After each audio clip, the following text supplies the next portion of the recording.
welcome to the Dragon's Voice podcast. And if you've seen the title already, do not worry. This is going to be the first and only time that we're ever going to be talking about politics. So I'm joined in the Zoom studio, as I call it, with Luke Williams, a good friend of mine who's worked on Bro Radio along with James Young. Luke, how's it going, buddy? I'm all right. How are you? I'm not too bad. I'm a bit nervous about talking about this particular topic, but let's just try and clarify our audience who are going to be trying watching this, and just level out with them and be and try to have fun with it at the same time, because at the end of the day, I think we both share the same opinions. But if you've seen this title and it's politics in football, I know it's a Welsh football program, it's a channel of Welsh football, but don't worry, because it's only just to describe how how we view it and how other people view it. It's the only time we're going to talk about it, and I only want to do this because I want to express my views on it. And I asked Luke to come on because I think he shares the same views, and I want him to come on as frequent as possible, not just as a one-off. So I think you're touched by that because you want to come on. But do you want to say anything before, we want to give our audience a bit of a warning, just to develop a more clarification on what we're going to talk about? Well, obviously it's quite a sort of sensitive issue, isn't it? And we don't want to try and alienate people right from the get-go by being partisan and nailing our flags to the mast. But obviously we do hold certain opinions. I know we agree on a lot of those, but we've got sort of a soapbox, and we might be preaching to the converted already, who knows, but we're not going to be ramming it down your throats. Yeah. This isn't propaganda. This is just an open discussion. And if we're going to try and be as unbiased as possible. But if some things are sort of slightly influenced by our political leanings, that's the same in all walks of life. Yeah. So we do apologise. But like I said, it's like I was listening to the Bootleggers podcast the other day, and he said he doesn't like talking about politics. He wants to avoid it. But that's why I want to just get this out there and just know that, listen, I don't like politics as well. So let's just get down to it. So with football, it's always been expressed about the gateway to freedom, to just release yourself, just to have a good time, forget about what's going on in the world today. And, especially like myself, because I'm a big Barry Town supporter, every time a Saturday comes around the corner or during a midweek game, I mean, I'm up for, I only give a toss of what's going to happen at the game. Are we going to get 3 points? Are we going to get to a final, or a next round final, or whatever? That's my main concern. And the problem you got in football, I think now, I don't know, but I think the 70s and 80s were a bit hardcore to it, but we'll probably talk about it a bit more. But I think in today's certain climate, that I think politics in football has become a bit more open, a bit more in your face, whereas it is, I think it's upsetting a lot of the football community, whether they're left wing or right wing or whatever. And it's like, I'll be forward up with you guys, just try to say, I do not like politics in football. Full stop. Yeah, same here. It's a tricky one, really, isn't it? Because obviously they're such big parts of people's lives, and they have such a huge effect. Like you were saying, football it can work miracles. So you had a tough week, but you see your team get 3 points. But on the other hand, you see a crushing defeat, that can be you done for the week.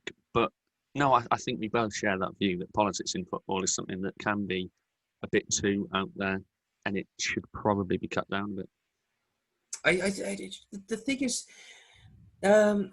recently, because of what is going on in Welsh politics, not just in British politics, in Welsh politics now, there's a rise percentage of independence and everything. Now, guys, people who support who are unionists or support the union, that's fair enough. That is fine.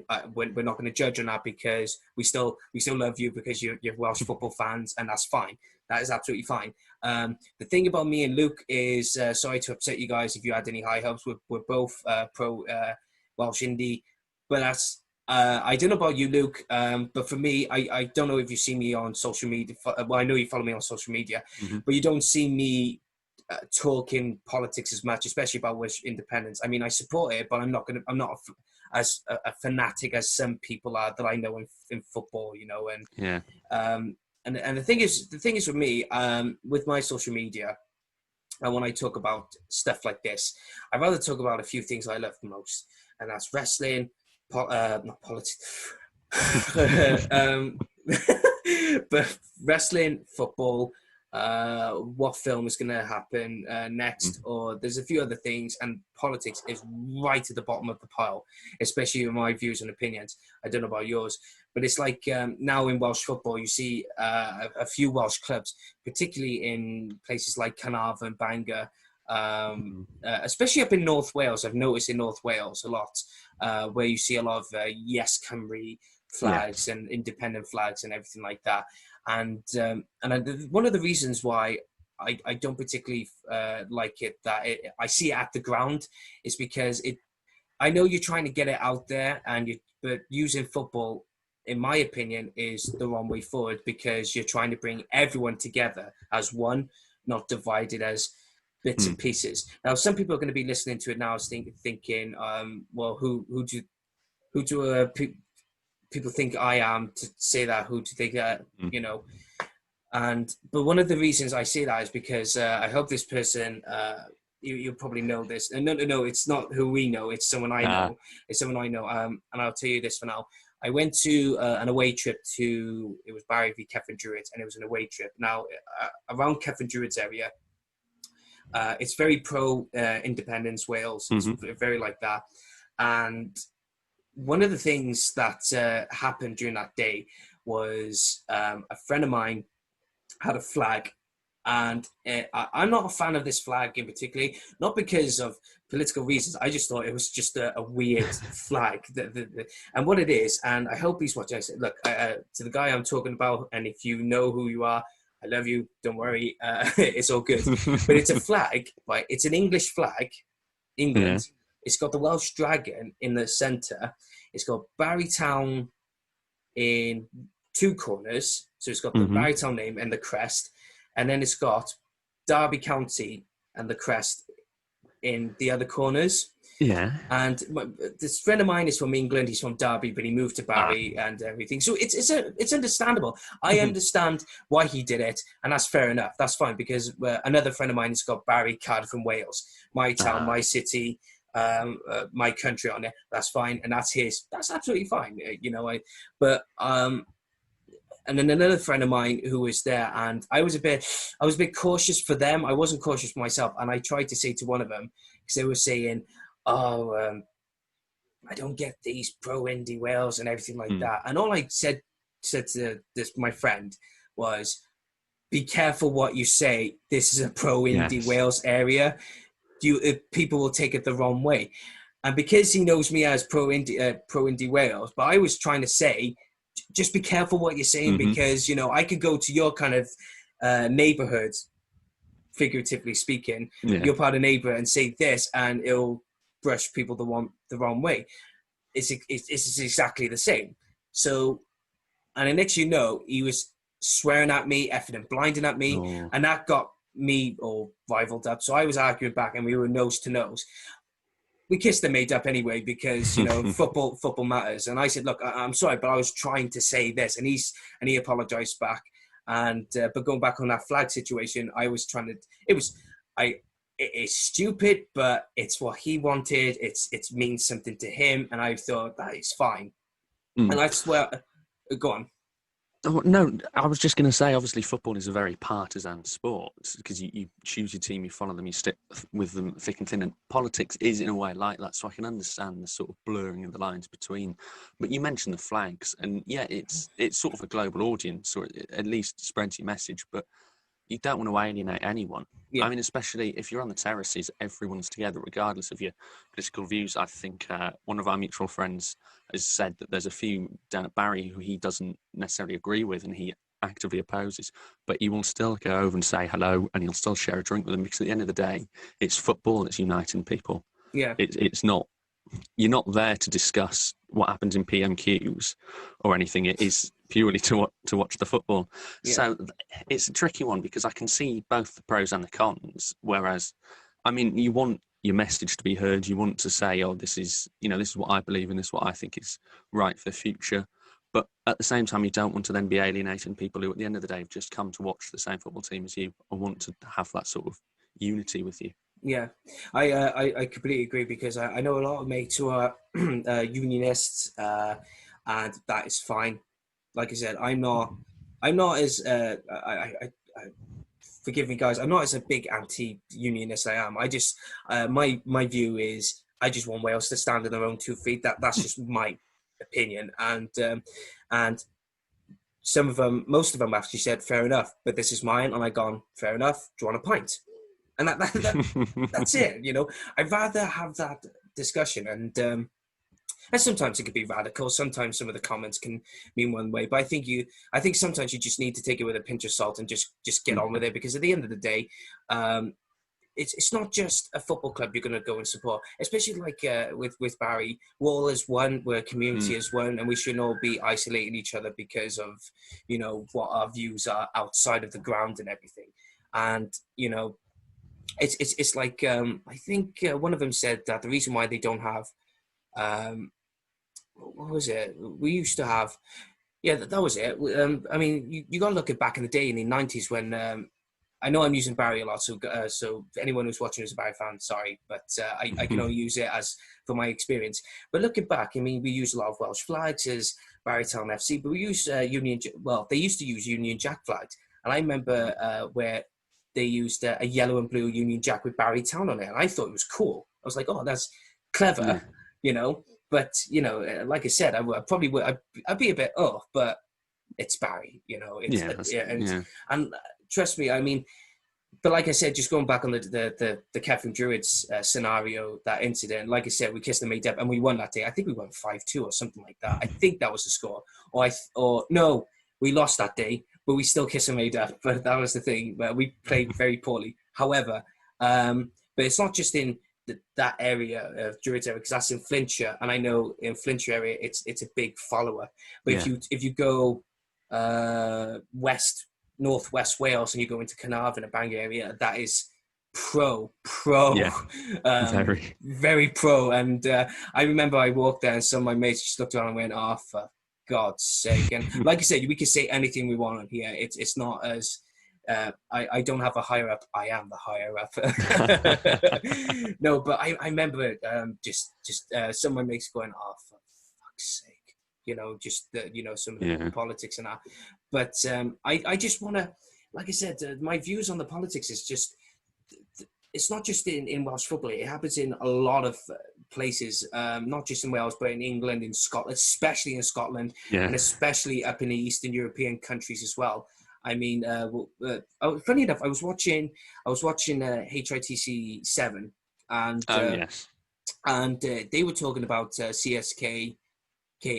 Sofia, I think that was the club, and the amount of politics that was involved with that club, and they had to split because the fans weren't happy, and there were two clubs battling it out. Same goes with in Turkish football as well. There was Fenerbahce, Galatasaray, and Besiktas. I can't pronounce it properly, but it was three of those clubs. But there was one club that was run by the former leader of Turkey, I think it was. And how much of a stir they were hated this club because they were run by politics, a political figure. But it's just, but some of the times I'm not trying to say it's. I mean, I always say it's bad, but I always try to be optimistic. Say, you got to look at the goods, because with some politics, there have been clubs that have come out of the woodwork where they've come for the good of the clubs, good for football, and they've done better. I mean, all you have to look at is the likes of AFC Wimbledon, who have faced big turmoil because politics behind the scenes and poorly running systems going on, and next they became a Milton Keynes club. But that's the same again with going back into Wales. You look at Bangor City, Bangor 1876 have drifted, and now you've got two clubs that are playing in the Welsh League system. And it's very hard to come by when you're trying to say this is bad, but this is good as well, and you're trying to find the balance. But what is your take on that whole scenario of finding the pros and cons of the situations? It's very tricky. I mean, I suppose you can sort of draw endless comparisons between football and politics in terms of having to find the pros and cons and often having to settle for the middle ground. But it's because you mentioned Scotland, especially. There's a lot of sort of partisan teams there. You look at the Old Firm. I mean, that is incredible, the amount of sort of politics behind that fixture. And you mentioned as well, coming out the woodwork and doing good for the community and stuff. Politics, and especially political leaning clubs, can have quite a good impact. If you look at Wrexham, when they travel up to Manchester and they beat up a couple of fascists, they've got a fantastic link with Cliftonville, who Barry played the other year, and with Celtic as well. They've got very good connections I think it's due to fans agreeing on certain political ideologies. And so then that sort of, Wrexham are a big club, and if they ever joined the Cymru Leagues, I mean, fingers crossed, the amount of good work that would do for the league's reputation, it's the same with everything, whereby there are a lot of sort of repercussions that can come from it, but every now and then there's a positive element of it that makes you think, oh, well, maybe in this instance, politics in football is good, but then you become a bit biased, don't you? Then you've got to you've got to toe the line. It's tricky. An interesting one, if we're talking about Welsh football, is Swansea versus Cardiff. I'm not sure if you're aware, but especially within, I suppose it's the sort of the echo chambers and the Twitter circles I'm in, but Swansea often get a lot of stick for being quite a unionist club. And for, like you mentioned, Barry used to have the Union Jacks on display. Swansea do it a lot as well. And I believe that's traced back to, I mean, obviously it's traced back to political leanings of some supporters, but it's because Swansea are a bit sort of hung up on Cardiff being the capital. They think they deserved it. And so therefore they sort of dig their heels in and say, well, London's our capital. We are unionists. London is our capital. Cardiff is just another city. And then it festers from there. So especially with rivalries and with derbies, when you add politics into the mix, then it can really heat things up. I mean, look at the amount of police that are needed for the South Wales derby nowadays and the bubble trips they do. And I think politics is sort of behind that. They've stirred them up into a frenzy, I think. Well, you have to look back into the 1950s and just go about where it all came from, because if you look into the archives, I think it was in 1956 or it was around the 1950s area where Cardiff became the capital of Wales, and that's where the foul, bitter taste that I think Swansea had. But even as well, I've seen my fair share of South Wales derbies, and they're not pretty. And I still think that it's awesome because it's electrifying when, where I don't want to condone the violence, but when you're there, it's like an adrenaline rush. You're like, what is this? It's madness, but it's brilliant at the same time because you don't know what, you're seeing something big that's happening in front of you. But that's what I mean, and like you said, there's on the South Wales derbies, and especially on Twitter, you're seeing, a lot of Cardiff City fans just looking, and they're screenshotting the Union Jack flags that Swansea have got, and they're just frothing at the mouth, just anger, just going, what is this? And that's what I think brings it's becoming a bit like Northern Ireland in some cases. I'm not going to say that. I'm not going to say that. Now. I'm not going to say that there's going to be like a troubles happening in Wales, because I think that's not going to happen. But I remember, what was it when Barry went to Belfast to play Cliftonville? I might just say Cliftonville fans, top guys. But like I said, if we would have had Linfield or any other club, I'd still say it would have been a brilliant experience. I really loved Belfast. However, I remember another friend of mine, he came with us. Like I said, there was 300 of us, and we were in the clubhouse, and it was bouncing, we were all singing, we were all together, no politics aside, even though you saw the flags, I remember there was a flag of Che Guevara on one side, and I've been to Cuba, and my God, how Che Guevara is celebrated in Cuba. And I didn't, but at the time, I was only, 9 or 10 when I went to Cuba, and my BAMP had to tell me sometime afterwards how much of an influence he was. But he was there. Then there was Palestinian flags, and that's another story I got to tell in a minute. But I'll get down to it in a moment. But it was Palestinian flags. There was there were loads of things, and next you know, because Cliftonville are they're a Republican team. Mm-hmm. They're very. Wait, here we go. My lighting has just come off here, and I don't know what's happening. Oh, wait a minute. I gotta check. It's the missus. Wait, 1 minute. I gotta pause this. Give me a moment. That's fine. Take time. Don't worry. Right. Oh. All right.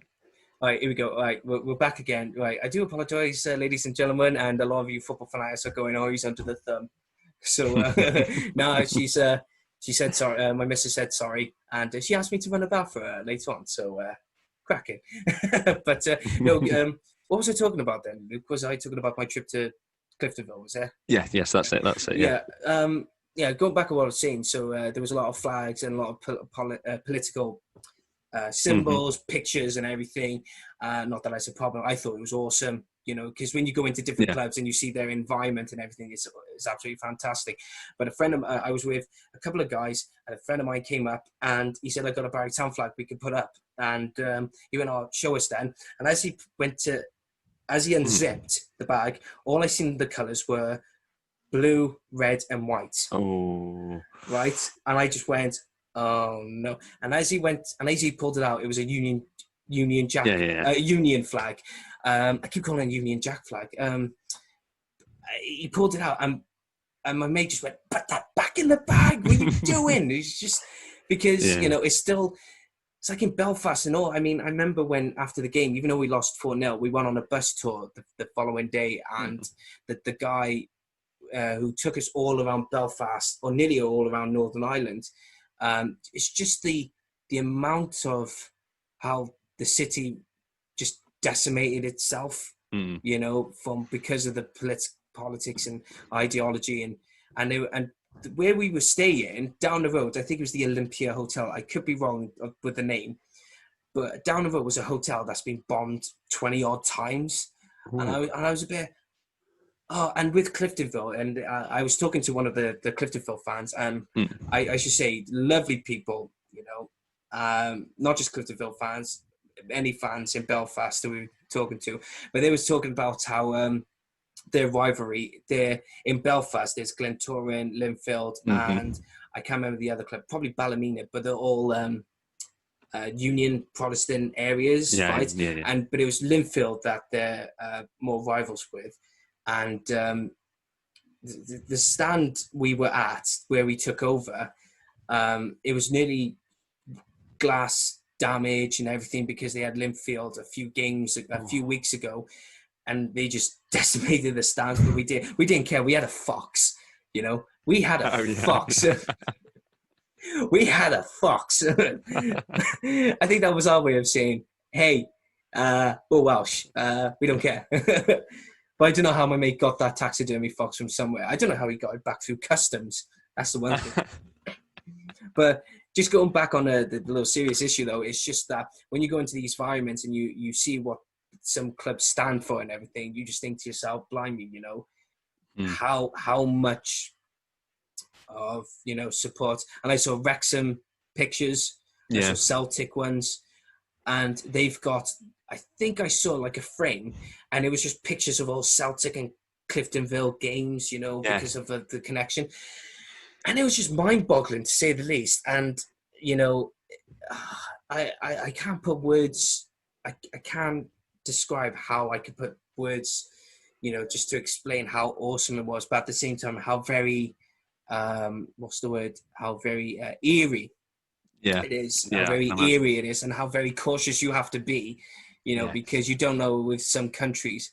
I mean, it's like you could go to, you got to be so careful. It's like you can't go to Turkey, especially in Istanbul, with the Leeds United top on. You just can't. You know, it's one of those things. But like I said, going back on the Cardiff and Swansea, you know, scenario, I mean, that's exactly the same. But I don't know if it's that bad in the Welsh League, because I think there is more Welsh clubs that are pro-indie than others. I don't know. I haven't seen many clubs who express that political, which is good, because which is good. But I just put it this way: TNS I hate it more Yeah. Although it's interesting because you mentioned politics. Oswestry, I don't know, the video goes around every couple of weeks on my Twitter at least, but they want to be Welsh. But they're obviously legally, they're in England, but they do wish to be Welsh. Yeah. But still don't know why Total Network Solutions moved there. Oh, it It's, was all to do with the owner. I think it was. I think yeah, from looking at doing my research anyway, I think I need to do more because I only just very yeah. excuse So me dipped only your toe in. yeah but it was all to do with the fact that Mike Harris was from Oswestry or from that area, so he wanted to move it. But if you look onto the the leagues and everything, Llansan Fight started all over again, and Oh, they that's played. good to see. I think they have anyway, but it still begs to differ though, because if you look at TNS, you had another club called FC Oswestry Town who have just recently folded due to problems, but they used to be in the Welsh League, and Yeah, they used to be in the Welsh League. But with TNS, I think that political drama goes to the fact that they're an English club, they're a Welsh club that's turned its back yeah. on where it's originally from. And I wouldn't fully blame the club. I blame Mike Harris for that because I think that was his decision. And it's amazing how far TNS have come. But I know at the moment they found success by beating a team that's beating Atletico Bilbao and other ones. But it's like the reasons why I think a lot of clubs, a lot of fan bases despise TNS is because of what it stands for, especially the fact that it's run on a monopoly where they just buy out the league. I'm not saying like Man City did. They spend ridiculous money and just they basically bought out the league, and that's what's been happening for the last few years. And a lot of people keep mentioning that, well, Barry did something similar in the late 90s, early 2000s, and I always try to say, without trying to be biased, is that but Barry did it differently. I think they tried to do it the right way. They made Welsh football. They made it popular, right?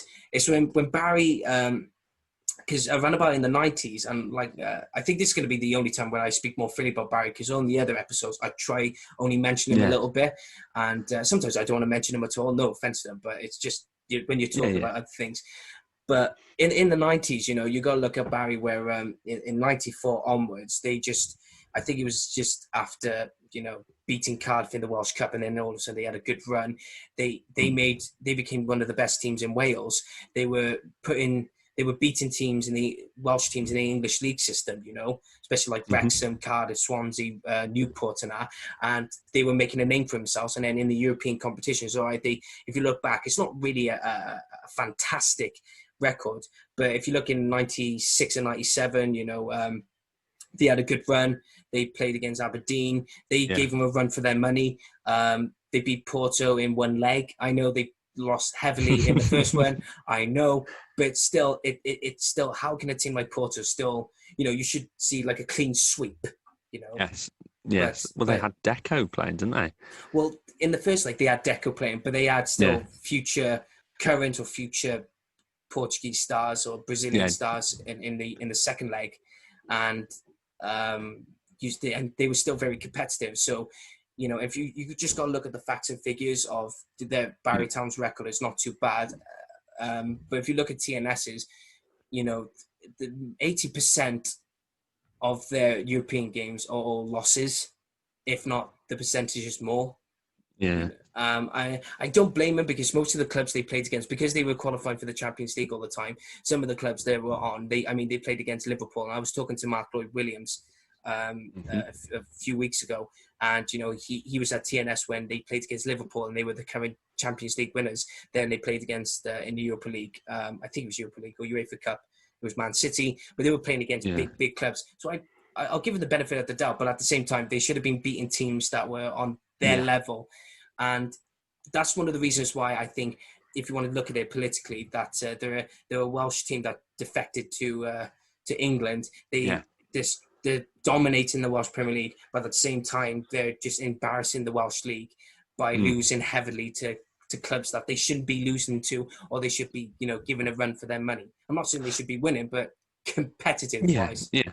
And also from the outside looking in, then if you've got a team who is winning, was it 9 in a row, 8 in a row they won before Connors Key came and snatched it Yeah. from them? Yeah, something like that. If you've got a team sort of dominating like that, and I think they might be the only professional side, or they're certainly the most well equipped to have a team dominate like that and then routinely sort of fail on the European stage. Whether that's too harsh, I'm not sure. Obviously, we can give them the benefit of the doubt, but it does sort of make almost a mockery, because at least with, and you'll see it in the big leagues as well. With Germany, Bayern Munich have been dominating the last couple of years. Juventus in Italy as well, but at least they sort of have European credential to back it up. And obviously because they're super clubs, but I suppose from a Wales-centric view, so are TNS in a way. Yeah. So they should be beating the likes of, you look at Barry playing NSI Runovic the other week. Obviously the coefficient rankings can change at the drop of a hat, but you would think that, especially with the success of our national team in recent years, that teams from Wales should be doing better on a European stage. And perhaps TNS are the biggest sort of victims of that, or the biggest perpetrators of that issue. I remember just, it's like with Connors Key as well. I'm very happy that Connors Key, even though their style of play is not really, it reminds me of 1974's Don Revie's, not 1974's, it's Don Revie's Leeds. It reminds me of, but I do admire Andy Morrison as a manager, because he has got, the knowledge. I think he could go far as a manager. But Connors Key, I think it was just a breath of fresh air to see them win, especially with Bala now. They're coming out of the woodwork, becoming a bit more professional. I think Barry now are pushing themselves to become a bit more professional these days. And I think that's why we've got the likes of, even though, some players love to be part-time, but that's why we've got the likes of Nathaniel Jarvis, David Cottrell, Kane McLagan, Chris Hugh, Luke Cummins. I think Luke Cummins will go all the way. I think he'll go the same way Macaulay Southern-Hales went. But we got some of these players, that even Curtis McDonald, who was former Wales under-21, he's playing for us, former Cardiff, former Forest Green Rovers, Football League, he's got the same standards, and he was playing in, Welsh international football. But still, having saying that, I just remember being in that clubhouse, and I just felt, I'll probably ask you in a minute, but I felt deflated after that performance. I did not know. Guys, don't worry, we're still going to get down to this politics football, but like I said, it's just, I may change it just to politics football and other things, but I don't know. Anyway, just going on to saying, but I remember I was in the clubhouse, and when the goals kept coming in, I think because of the weather, it just made me feel a bit underwhelmed by the reception of it, and everything just went wrong. Not just the weather, the playing side of it, and any Barry players watching it. Sorry, love you guys. But I just felt deflated. I didn't know whether to be angry at the players. I didn't know whether to be angry at the circumstances. I didn't know whether to be angry at. It's very difficult. It's like because we're family members, you don't know if your family member did something wrong, and you just don't know how to react. You don't know whether to hug them or be angry at them or something like that, and that's how I felt. But I did leave the clubhouse very optimistic. Yes, we had a little catch up afterwards, and it did seem to be sort of looking to the future rather than focusing on what just happened. Yeah, and the thing is as well, we didn't. I think Carnarvon and Cardiff Met fans were, like I said, are very holding a grudge against Barry, but it's not Barry's fault. That, like I said, here comes the politics in it. It was down. It was down to the FAW. The FAW said, right, how are we going to judge on these 4 clubs reaching the semi-finals of the Welsh Cup when we can judge on the top 4 teams in the Welsh Premier League and just say, right, these guys can go in, because it seems not fair, but it seems more ideal, because we can't just they can't just pick a name out of the hat and say, right, they've won the Welsh Cup, they're going to go through. So it makes a bit more sense. But I did feel bad for Carnarvon or Cardiff Met. I felt that they should have at least quickly got the games over and done with, but we went in there just giving it on a silver platter, and we thoroughly lost to a very good, a better team who were competitive. They had their season started 20 games in, and we only had 3 friendlies, But you were in the clubhouse. What was your take on the situation?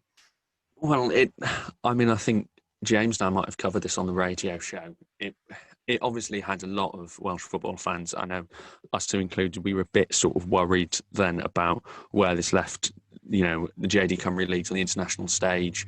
And with the coefficient, I think we fell to something like 8th from bottom, could have gone to 3rd. Obviously, thankfully, TNS and Connors Key won their games. No, Bala. Yeah, Bala, that's it. Connors Key lost, but they're in the Europa League second qualifying. Yeah, that's it. And if you look at just very quickly, and if you look at the games they got now, I mean, Bala have got Standard Liège. What a draw! I mean, what is it? Connors got Dinamo Tbilisi or something like that. Yeah, Tbilisi. Yeah, I think Tbilisi. So. Those are big draws. And the thing is as well, if they beat these teams, they go on to a bigger draw as well. And fair play. I just got to give a shout out to Shamrock Rovers. What a draw for them to get AC Milan. Yeah. I mean, but at the same time, nightmare that it's come when it's behind closed doors. Yeah, that's what I mean. But I was a bit glad that we didn't go through because Aberdeen thrashed Rubik 6-0. But it seems a bit poetic because it was 6-0 to Aberdeen, and a former Welsh Premier League or Welsh League player, Ryan Hedges, who played for Flint, scored 3 goals in that game. So it was a bit of a poetic justice, if you want to look at it as a Welsh domestic kind of output. But we lost 5-1, but there was 6 goals in that game, and there was 6 goals in that game. So it was a bit, is that a coincidence? But I do hope that if we get this season going and we finish decent enough to qualify for Europe, I do want us to push. Yeah. For a lot of people are going to be, but the thing is, there's a lot of Welsh football fans who don't look at it from a Welsh Football League perspective, but I want us to push for second qualifying round. Yes, definitely. Go on, you go. No. I was just going to say, I do want us to push for those.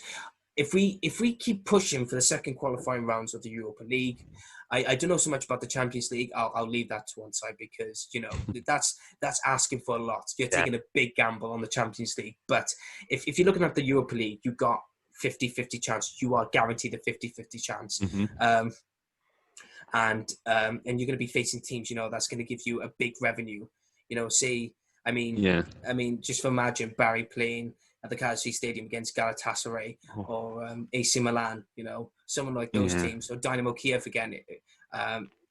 You see what I mean? It's just we should be pushing for that. But what was you going to say then before I? I was going to make that point that if you look at some of the players that Barry have got, especially David Cotterill, I still sometimes think of that and think what a coup that is for not only Barry but for the Cymru leagues in general. But then if teams are pushing more and more, and like you say, if Barry are getting draws at the Cardiff City Stadium against big teams, then in turn it's sort of it's a domino effect of then more players want to come and play in the Welsh leagues, and then they're boosted, and then you get, like you say, Ryan Hedges coming through at Flint. Then you get more talented players joining the ranks going through. You look at Mark Delaney, former Wales international right back. He started, I can't remember where he started, but he was the first ever player to go from the JD Cymru leagues, it wasn't called JD Cymru, but then from the sort of the Welsh top flight to the Premier League with Aston Villa, where he's sort of a cult hero. And then the minute you get more success in Europe, then you get better players and a higher standards and a better calibre of players joining. And then the league's sort of reputation rises as well. And that can only be a good thing. It was Carmarthen that he came from. Yeah, that's Carmarthen, Cardiff, and then Aston Villa.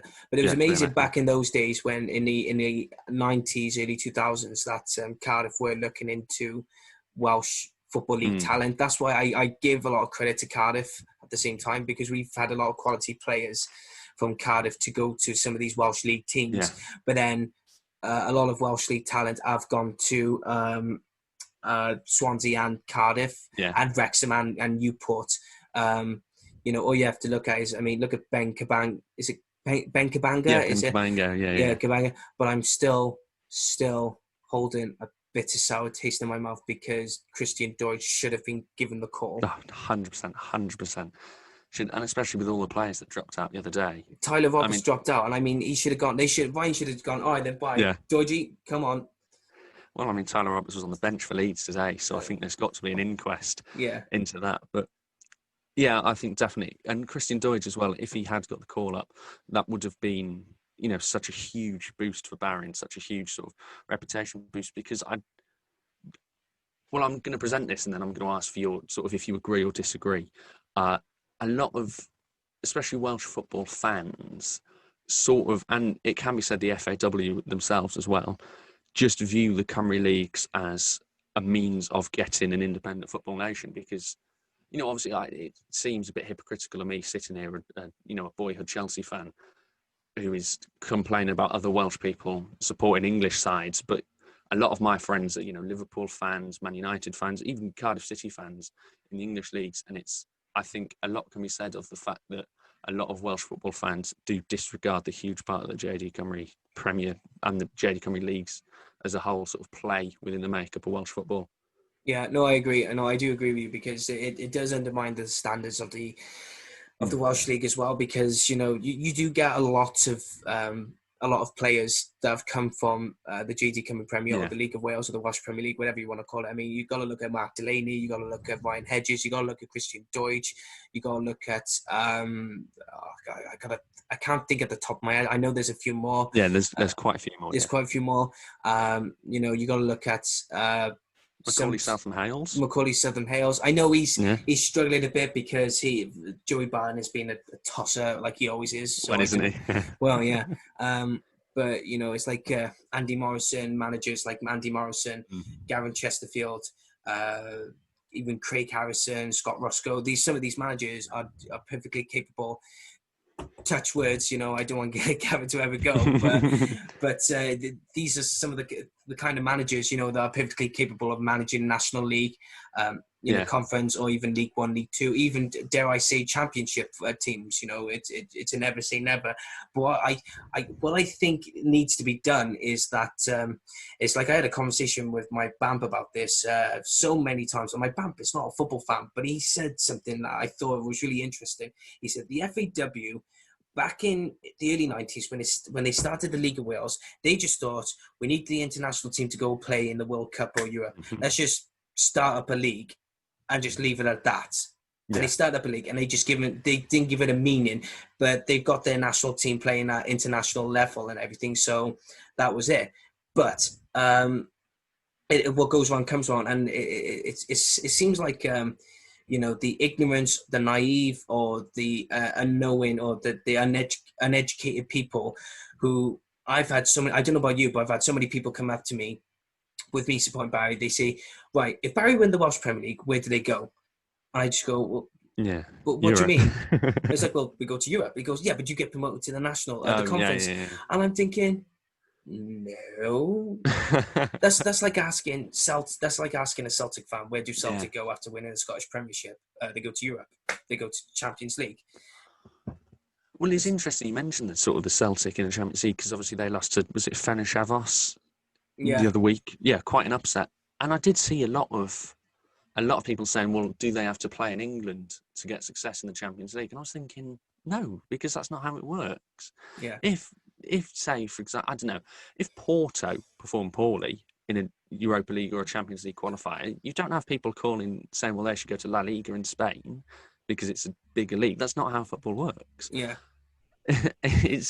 That's like saying, like Trey Fiore from San Marino, because I know most of the teams, they're very underwhelming, but that's only because of the population of San Marino is only just, the population of San Marino is under the population of Barry. That's really? I didn't know that. Well, Barry is populated of 50 to 60,000 people, whereas San Marino are populated by 35,000. So, and you got to look at even Iceland, they're 400,000 population. So you got to look at it like that. But just going back on what I was saying, it's just, it's so much ignorance. They're saying, yeah, but I hate it when they talk about Celtic and Rangers got to move to the English Premier League. Yeah. And I always say, what is it with this fixation of the English League having all these Welsh teams and this Scottish teams come, it's bigger and better. All right, then I'll go to... All right, then let's get Barry into the La Liga or the French leagues or so, because they're bigger and better. Why don't we do that, And if they say, that doesn't make any sense, well, neither does move into... I know you've got Cardiff and Cardiff, Swansea, Wrexham, Newport, Merthyr playing in that sort of field. But here's the thing. the League of Wales wasn't formally created until the 90s. And I know there was a Welsh League division and everything, but it was all amateur levels and everything. And Cardiff and Swansea, Barry and all these clubs were pushing for professional statuses. I mean, I remember reading a book on Barry, and I remember in the 60s or something, because they had a good a gate rate where they earned so much money by playing against QPR, that the actual chairman of Barry flew to Juventus to try and sign John Charles. You know, that's what... But that's what they were like in that period. But then as soon as it got into the 90s, that's when the league had to be... Whoever made the decision clearly wanted... I know there were a few people, but there has to be at least one person who created that League of Wales to say, right, we want what's best for the Welsh League as well as, you know. And I got to give credit to Mike Harris. I'm not, this is going to be very rare to give him credit for anything, but he's called for at least one or two Welsh Premier League players to at least play in the Welsh international squad, not the Wales C, not this. I know you get a lot of Welsh Premier League players playing in the under 21s or under, but he's tried to make, you know, a certain respected league. I mean, Gary Lloyd almost had that, you know, in 98, sorry. You know, he was called up to play against Belgium and he was on the bench, you know, and even Bobby Gould, I know I've mentioned Bobby Gould a lot on the podcast, but his love for Welsh football, you know, especially the League of Wales and everything, he was trying to call up some Welsh League players to come and represent, you know, to try and give it a meaning. And I'll give him credit for that. But it just seems to me that everything needs, it's like, oh, the English League's better. And I sound like a hypocrite because you like you said you were a Chelsea fan. I'm Everton, but I'm more Barry than Everton. And I've always tried to say, look, I'm a Barry fan. I may say Everton, but I'm not as fanatic, you know. So, excuse me. I could go on about it. I mean, that's a political agenda as well, because you know it's so frustrating to try to explain to. Maybe it's not the fault of some of these Welsh fans who support these English teams or anything, but what I really want to do, and like I said, sorry, I was going on to my bamp then.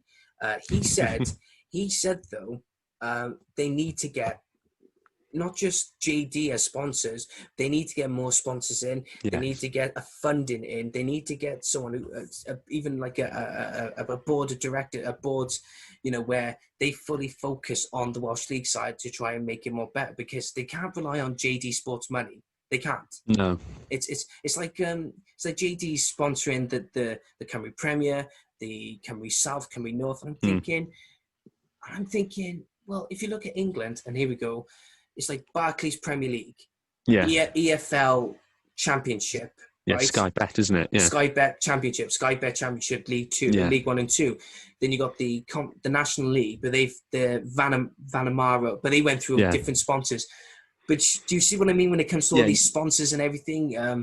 But that's what they should be doing, you know. I mean, I don't care if it was local businesses. I mean, by all means, you know, call the Cymru South Tata Steel Cymru North or something like that for but at least there's money coming in. I mean, we're both from we're both from Barry, you know, and it's like Dow Corning. I mean, for all I care, try and get Dow Corning to sponsor Dow Corning Cymru South for all I care, you know, BBC South, you know, just something. It's such a huge marketing ploy for businesses as well. It's actually, you're saying this now, I'm not sure why sort of companies haven't tweaked this yet. They haven't cottoned on to the fact that this would be such a reputation booster. Also, what for the league, for them, and within the local community as well, people would see that they would. But it's interesting you mentioned sort of, and we both touched on it, the ignorance regarding the Welsh leagues. But I suppose when it comes down to should Celtic and Rangers join the English leagues and stuff, it's almost colonialism in action. And I mean, we're harking back to politics in the title for probably the fourth time. And it's a general chat anyway, so yeah. Well, it was nice to get the titular topic in, but it's we do apologise. It's not going to be politics in football no more. It's just politics in general. Go on, carry on, mate. It is probably sort of colonialism, and then you mention whether this is just the sort of Twitter arguments I've been privy to, but you often see where English football fans say, "Oh well, why are Cardiff playing in the English leagues if you're Welsh?" And all of this, and they invited it. They invited Cardiff. That's what people fail to realise. They don't brush up on the history, and they sort of embarrass themselves. They say, "Well, if Newport's so Welsh, why are they in League Two?" Because they were invited because the FA invited Cardiff. Obviously, Cardiff won the FA Cup in 1927, so they were a big side. You know, Robin Friday, obviously a cult hero there. He was a well-known player, and so you look at Cardiff, you look at Swansea, you look at the work John Toshak did with the Swans, especially. I think it was 3 promotions in 3 years into the top division, and it's then those sides and Wrexham as well. I mean, Wrexham beating Arsenal in the FA Cup with Mickey Thomas scoring the winner. It's the FA invited those teams over, and then the fans seem to have forgotten that, and they say, "Oh, you know, why didn't you go back to your own league?" And I'm sure a lot of fans would like to, but you look at Merthyr. I mean, at the minute they're refusing to because they believe they'll get more money from an FA Cup run, but then their reputation will be boosted. I think they're in the 7th tier at the minute, 8th or 7th tier, something like that. Yeah. So were they to sort of join the Cymru leagues? Yeah, they'd probably have to join the Cymru South initially, and they'd have a season there fighting out. But if they have such a good squad, and you know, if there's a supposed gap between the Welsh First Division and the English 7th or 8th, then surely they would walk that. Yeah. And then you've got to be thinking that can only be good for them and the league. It's just one of those, isn't it? Well, here's the thing, right? And there's a lot of Merthyr Town supporters who I am friends with, or some of my enemies with, because of my my point of view going across. But I've said this many times on the podcast, right? That I always try to keep the opinions of Merthyr's position in the league out of the way if I ever do get someone from Merthyr to talk about it, you know. But no. You're gonna get. I know you're gonna be a frequent. I know you're gonna be a frequent hope, but it's because of my show and my position, you know.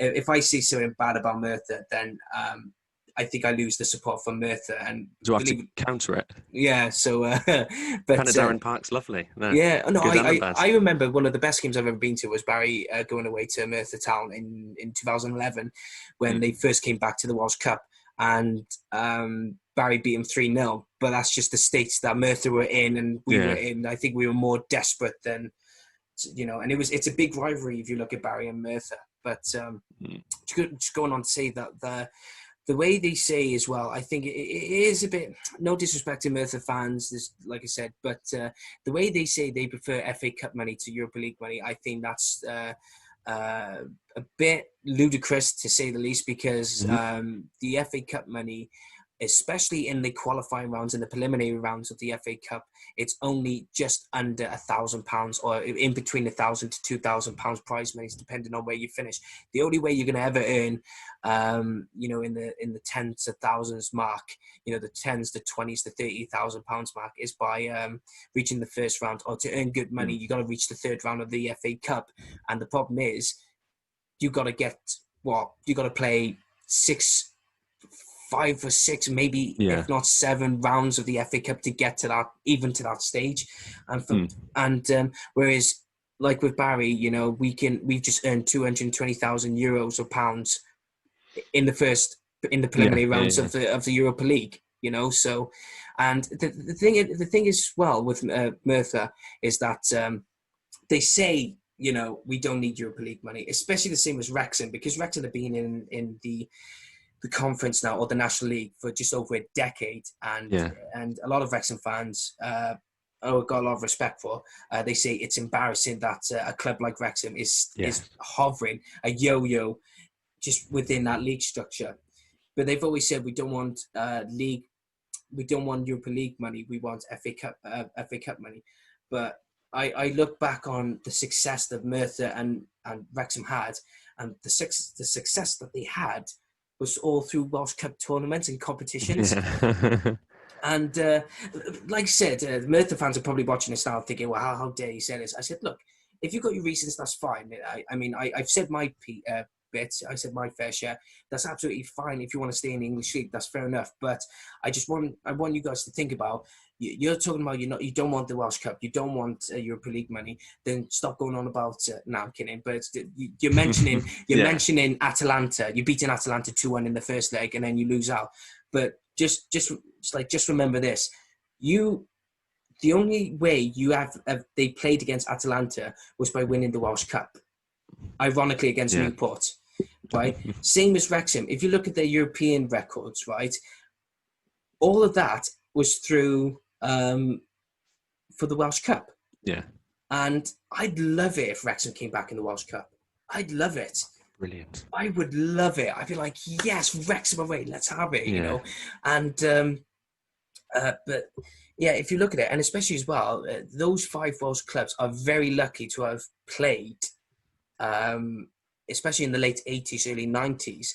They were very lucky to have actually played in European football by winning the Welsh Cup and everything, because I think we mentioned this before, but when a Heysel Stadium disaster happened, Liverpool, and because of the fault of Liverpool fans or Liverpool hooligans, let's just say, the UEFA, I think, unfairly bans the entire English league system from ever qualifying. And I think that's one of the reasons why Wimbledon went on a downslide. Because I think if that never happened, if Heysel Stadium never happened, and Wimbledon beat Liverpool to go to the FA, to win the FA Cup, they would have gone to Europe, and I think they would have done brilliantly with the players they had. Yeah, with the crazy gang. Yeah, the crazy gang they had, because I think that particular kind of squad would suited so well in other leagues, and because it was down and dirty in those days, I think they would have done brilliantly. But but because of that, I think that's the reason why Wimbledon had a bit of a big serious issue.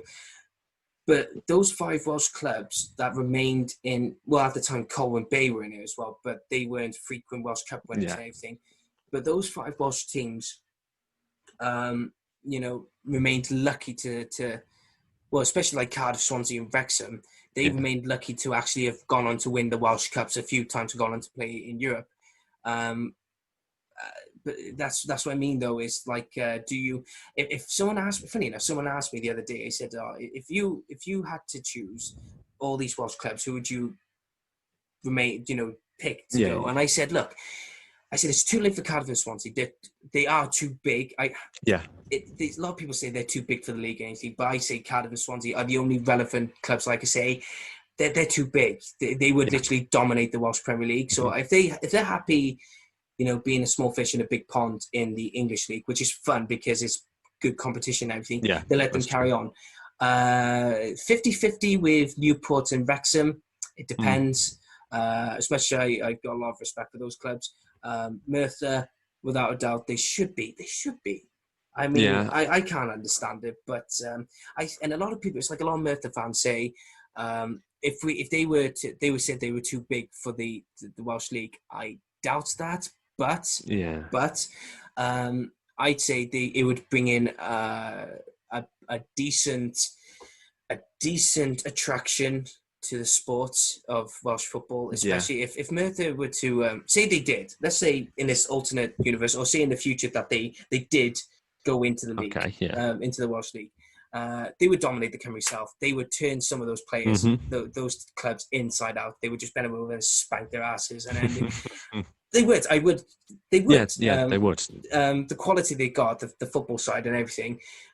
And if they're going into the Cymru Premier, I say they struggle at first because it's a new field of playing. But I'd say they give not only Barry, and it would mean attraction, a derby, Barry for Merthyr, that's a derby. And the fans that would go, I mean, who wouldn't want that, But imagine Merthyr playing against TNS, Bala, Connah's Quay. Yeah. Imagine Merthyr against Carnarvon, And if they say, they would dominate the league, all right, then I'd rather Merthyr win the league than TNS. Yes, definitely. I mean, and also, then it's about challenging them to see if they are just all sizzle and no steak. And also, Penydarren Park is a fantastic stadium. Yeah. Who wouldn't want a derby there? Imagine having a derby at Jenner Park and Penydarren Park every season. You know what?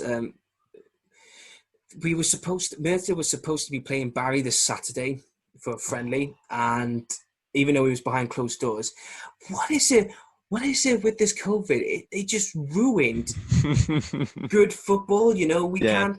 I mean, I would have travelled to Ireland to watch Shamrock Rovers play AC Milan. I would have paid good money to see that. I would have definitely have travelled to Bala to watch them, or well, whatever Bala had to play. I would definitely go and follow them to watch them against Standard Liège. I would do that. And for some reason, it's just COVID. It's just being. I mean, I was meant to be going to the Euros, and I'm still heartbroken about that. I was meant to be going to Italy for it and everything. I was meant to be going to Italy as well. I think that's the worst. Yeah. Who are you going with anyway? I was going with my mum. Oh, was it? Yeah. Well, I was going to be in amongst it, but yeah. No, I was going to go with my mum, my dad, and my auntie. So brilliant. My family. But now I'm planning on if everything calms down by 2021. I think this is where 2021 is going to be the most beloved year. For everyone on planet Earth, not just in everywhere. But if 2021 turns around and it goes right, it's all calmed down, then hallelujah, we're into the races But I'm planning on going to San Marino with a few guys, only because it's a small country. It's probably decent, and even though their football is not at standard, but I want to go and see. I'm intrigued. I'm really intrigued. So we are planning on going, but then just to get that Italian feeling for it. So but I said to John McAllister, Ian Johnson, I do want to go on Wales away trips with them. Probably, or we can sort one out, me and you. I don't care. Let's just do it. Solid. Let's go. Anything for Wales away. No, going on to, sorry, we went off the ball a bit, but you got me all misty-eyed now. I'm misty-eyed, but that's the point of the podcast, though. It's like, I know some people are going to be reading the titles saying, it's supposed to be about politics and football, but in some cases we have drawn on some attentions to it, and the way to do it is, let's draw on to this attention. This is A, B, C, or X, Y, Z. Now we've moved on to it. Let's talk about something good, because like I said, we don't want to try and be... If you see the title and you're looking at it, you think, this is going to be all about politics. I want them to come on the show, to watch the show, and let's see us too. Right, we're talking about politics, and next, bam, we're talking about something fun. That way, then, right? So it's tolerable. Let's just put it that way. I suppose we've sort of pivoted from politics itself to football and politics and behind the scenes. Because, we've obviously been mentioning Merthyr joining the league and their preference for FA Cup money. I suppose they've been buoyed on by Newport in recent years, because Newport have done fantastically in the FA Cup. Look at they got to play Spurs, they got to play Man City as well, and the gate receipts from that was their transfer budget. That was, I'm of the opinion that's how, was it not the season before last? That's how they got in the playoffs. Yeah, so I think they finished 7th, and Michael Flynn's a fantastic manager, and they had some good players, the likes of Padraig Amond and Jimmy Olmat and Mickey Dimitri. They've got some fantastic players, but their squad was boosted hugely due to that money, due to having Man City come to town. And they actually put on a good show as well. I think, was it 5-2, maybe 5-3 or something? They gave them a run for their money. Yeah. And I think then seeing that, and also we've mentioned Wrexham v Arsenal, that famous game, I think seeing that, they know the possibilities of what could happen. I think that's why they're not up themselves, but a bit sort of, we don't need the Europa League money, we're fine with the FA Cup. Yeah, I mean, like I said, it's down to them, and it is such a difficult topic to discuss about, and and I know we've found it comfortable just to talk around, try to beat around the bush some ways, but we got to face the benefit of the doubt, that a lot of Welsh football fans are heavily divided on what's best for. What's best for their standard of football, for their club, for their community, and everything like that. But it's like, I think, like I said, the FAW do need to up their games and be more businessman-like when it comes to the Welsh leagues, because, like I said, JD Sports cannot fund the entire system. They can't. They're basically funding the entire system, where I know Macron are sort of stepping in to it a bit more, but it's like I said, I do want businesses and that to be sponsoring the Welsh leagues and anything, and I know there's a lot of Welsh football leagues out there that have found good business deals with sponsors and that. But I mean, it's like, hopefully one day, if this podcast becomes really popular, I do want to sponsor. I do want to see Dragon's Voice podcast on a football team's shirt. That'd be brilliant. I'd love to see that happen, but probably not on Barry Townsville. Maybe not. So if you're watching a club, I'm more than happy to spend £300 on a sponsor. Well, you mentioned the need for more sponsors, and especially now with this season, they've added in the Arada leagues, isn't it? The Arda leagues. Yeah. They're expanding the domestic game, and it's still all falling under this sort of JD umbrella. That cannot survive. That's basic economics. The trickle down sort of economies created by that is not going to work, is it? Yeah. The Europa League money is so sort of paramount to these clubs being able to attract the likes of David Cotterill and the Nat Jarvis, the good players who've played in the Football League and have been around a bit, and they're finding their home at Barry. Look at Ken McLagan; he's a phenomenal footballer. Oh yeah, and it's the sort of the Europa League money is helping that. And I think were the FAW, were the Cymru leagues to find a few more sponsors, and if they were local businesses, fantastic. But if they weren't, we're not going to hold it against them. JD are hardly local, but they do so much good work with the Wales team itself. I mean, they release the kits and everything. They released the away kit today. It's going to be good either way. I don't care who it is, whether it's, you say Dow Corn, and it could be absolutely anyone, as long as they're giving money to the Cymru South, the Cymru North, the Ardal leagues. That's the only thing just for Welsh football to prosper a bit more. Yeah, and I think as well, I'm just being exhausted because I've been speaking so much passionately about this. It's unbelievable. And we've been going on, I think we've been going on for a while now. Flipping heck, I don't know what time we started. But it is like, if the JD stuck to the national team and the National League, let's say, like I said, I wouldn't care if it was William Hill, Cymru South, or HMV, Cymru North, or something like that, or even Bangor University, Cymru North, or something like that, But I mean, I just remember just looking back. I mean, do you remember Corbett Sports? That. No, I can't say I do. It might be a bit before my time. No, it's not a bit before your time. This is 1 minute. If I can, I don't know if you're going to see me. I'm going to have a look quickly now. But Corbett Sports was, I think it was a betting site that was owned by Ronnie Corbett. I don't know. You must be pulling my leg now. No, I'm telling you now. 1 minute, Corbett Sports. I tell you, I was going to be on there. Well, I've got to be honest. We mentioned the sort of, I suppose it's the instant gratification of supporting an English side. And especially, obviously you might be lucky with, I think your family support Everton, that's how you support them. I support Chelsea because I like the kit. It's a sort of an instant gratification rather than in the Welsh leagues. You're sort of bouncing about playing the same couple of teams. There's a smaller chance of success. So I've only really been following the Cymru leagues for the last few years now. So that's why I'm still not too au fait. And when Barry could have potentially played Aberdeen, I'll admit I had to sort of look into the reason behind that. And obviously I knew the Aberdeen story, I knew the Merthyr Atalanta story, because those are folklore. But so this is the Corbett Sports will have sort of slipped my knowledge a bit. I won't have been aware of this too much. I'm trying to find the actual source behind it. Oh no, it wasn't. So Corbett Sports is owned by Corbett Bookmakers, who were founded in. But it's because I remember there was a picture of Ronnie Corbett and of, I don't know who it was, but it was It was Corbett Sports, and it was Ronnie Corbett and someone else. But but you got to look into some of the histories and everything, and it's amazing how some of these Welsh clubs have found, success in so many competitions now.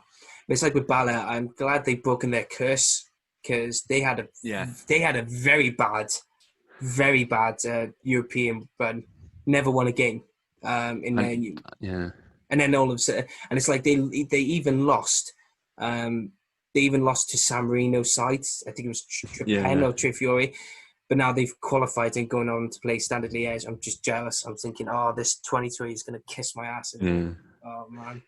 Is there a hill near Bala's home stadium where he can go and stand and look over, or is this hiring a cherry picker? Oh. They're going away. They have to. They were drawn at home, but I don't think Cardiff City Stadium can do it.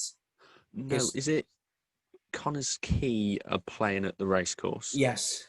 Yeah. Well, I didn't understand it in the first place why they couldn't be doing that in the first place, because I know real European, they got the UEFA standards, but I can understand why they can just play, all the North Wales teams could just play at the racecourse, so you can attract a bit more fans to the games.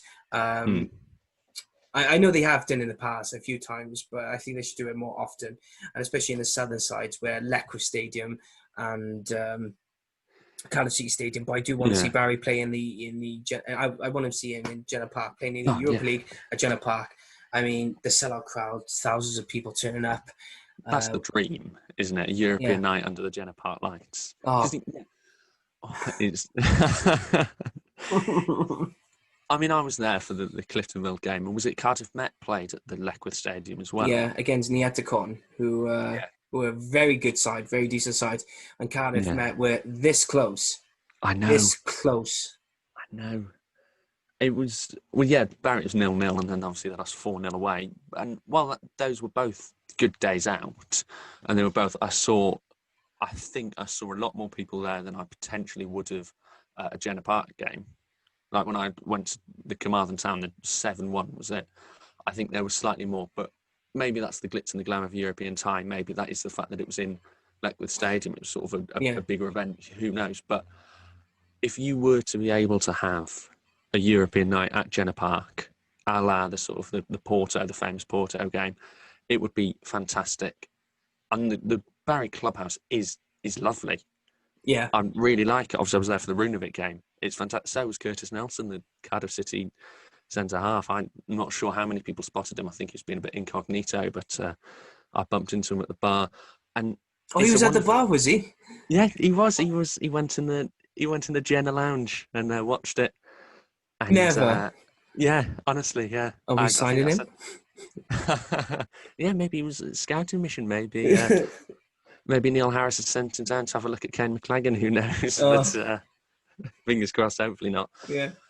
But if you were to be able to attract the big crowds, and I think Barry've got a friend, is it Swansea in the 23s maybe, where it's behind closed doors at Jenner Park, but the clubhouse will be open. It's the amount of the footfall you'd get if you had a European game at Jenner Park with then people coming in and at the clubhouse in a obviously in a post-COVID world, which is the absolute dream for everyone, then it would be brilliant and it would only help the club. Well, put it this way, I will be there on the 12th September, and the first two games are at home. One's TNS, one's Carnarvon, and I tell you what, I will be there with my belly step ladder on the other side of the ground watching it. I do not give a toss. So I don't care if I get arrested. I don't care if I get told off. I will find a way to watch my team play. I will even chuck him a tenner if I have to, just say, look, I don't mind. It's just here, just here. But it's like the Flint game now is televised. Hallelujah! That way, then we can all go into the clubhouse, watch, Barry away to Flint. But I want us to get out of COVID now. I really want us to. It's killing my spirits. And I know. Well, I'm not sure if you saw was it Aberystwyth Town? They put out a picture. They had a friendly the other day against Halford West. Yeah, and they're the two blokes peeping over. Peeping in. Oh, have you seen that tweet as well? It's like, thank you for your loyal support. And I think they were stood on a lorry or like a van. They were just all going like that. We'll all crowdfund for one of those cherry pickers in the Jenner Park car park, and we'll all take it to watch. Oh, someone said I'm going to climb on top of that big stand, and I thought no one could. I said no one would catch me there at all. I honestly no, I would freak out. But on the other stand, I know it's a bit big, but that stand, the small stand, is decent. But I'm not going to climb up on top because that's just talking too much, and you get banned for life for doing that. But No, I think a step ladder outside the ground, just hovering over, just looking at that'll be enough for me. And the thing Yeah, is, as well, you look at not the clubhouse area, but the other side of the stand with the wall and the car parking. I think you could easily watch the game. So I think all of us are just going to be there, peeping through, just having a look. Exactly the same thing. I was thinking exactly the same thing. I'll be there, and I do you know what? Sorry, I'm bringing back the away days vlogs just to have a special that. So, so how do you feel about your first podcast with me? Because there's going to be more. There is going to be more. I thoroughly enjoyed it. I thought it was brilliant. I mean, what 5 to 9 now? I could go on. Do you know what I mean? I think. Well, I mean, obviously, time permitting, we're both busy, but it was brilliant. I did really enjoy it. Thank you for inviting me on. Thank you for giving me this opportunity. Yeah, no worries, man. I mean, it's just bizarre that it's like, I know we were talking about it, you know, with prior to this podcast, you know, and it's surprising how far this podcast has come in a matter of, you know, months, only a few months as well. And the amount of guests I had on is just, you have to be cheeky. You have to be very cheeky to.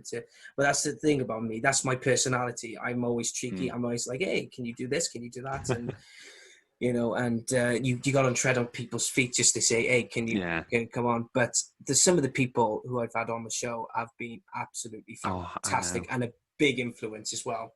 So, you know, for helping me out, because some of the names I've had, they said, oh, do you want so-and-so's number? Do you want so-and-so's number? And I just went, yeah, come on. Friend of the stars. Yeah, friend of the stars.